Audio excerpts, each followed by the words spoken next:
welcome to another episode of Train Lee Installations. Today I'm reviewing this USA Trains SD40, denoted as an Amtrak locomotive. I just finished installing a Zimo MS990L decoder in it, and I was pleasantly surprised with the installation on this particular locomotive. I hadn't worked on any of the newer USA Trains locomotives. The older USA Train locomotives, as I refer to them, are wired backwards. And what I mean by this is that it is based off of how the decoders work. Decoders, as a general, have a common voltage out, and each of the function outs on the decoder is the negative side of that leg. So they put out a positive voltage, and that is used for everything, all the lights and so on. And then they have and then they use each function is again the negative side. USA Trains, when they wired their locomotives, the earlier ones at least, it was opposite. All of the lighting boards and everything had a common ground or a common negative, and then they sent the voltage to the respective lights, and that voltage may have been fixed or it was variable depending on the light application and so on in some cases. So for those locomotives, what I would have to do is rework the lighting boards, change LEDs out on them, and so on. It incurred a lot of extra work. So this one was wired very differently. Each of the lights now uses lighting boards, I should say, now uses a common positive, and they use a resistor on the negative side of the circuit, which I tend to prefer. So it's easier to wire and set up in the short term of it. So I didn't have to rework the lightings that much. I did have to separate some of the lights from in the cab.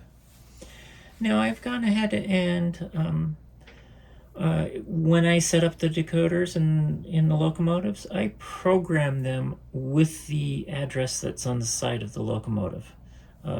So this one has a DCC address of 3229.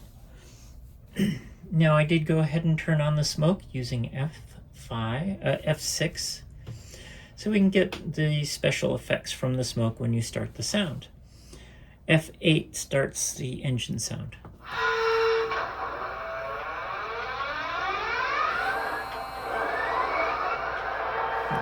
Nope, it should have puffed a little bit more, but it didn't. And then F0 turns on the lights.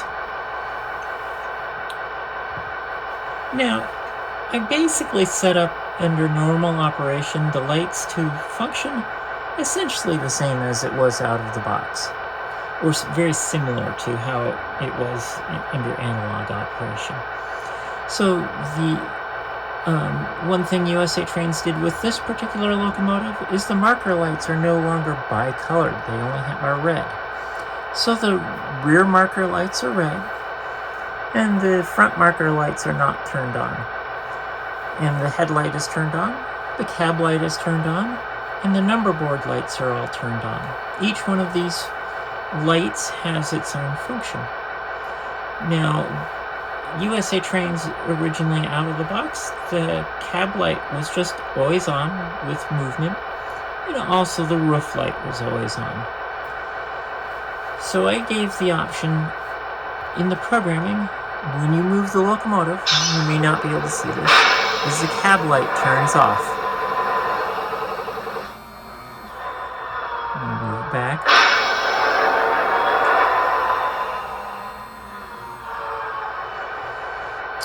Okay, so that's the cab light turns off. And then of course the marker lights change based off the direction, as do the headlights. F1 is your bell. F2 is the horn. This is a playable horn. So So you can leave the button pressed down and it'll play the horn as long as you leave the button down. F3 I didn't use. F4 is the shunting mode. F4 with the headlights on only. I'll turn that on. It turns on both the front and the rear headlights, and it enables or turns on both the front and the rear marker lights. It also leaves the cab light turned on with movement. So if I move the locomotive, the cab light stays on.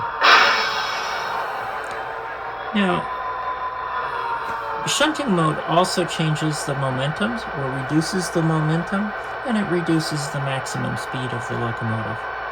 Turn that off again. And F5, I gave this independent control, so you didn't necessarily always need to use it. Turns on the roof light for flashing. Usually that is just an extra warning in real life, and they don't always use that.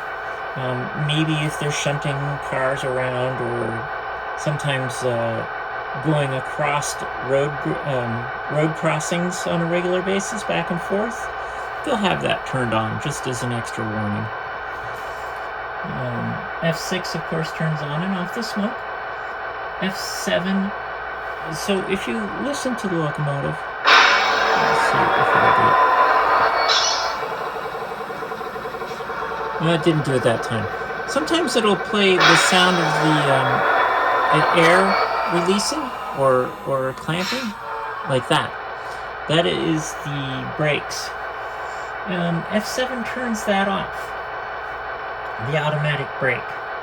F8 turns on and off the sound. F9 increases the volume. F10 decreases the volume. And then F11 is the brake release sound. F12 is your lifter. F13 is the air pump. And then F14 is a coupling sound. And that's the basic functions on the locomotive. And I hope you enjoy this. Thanks for watching.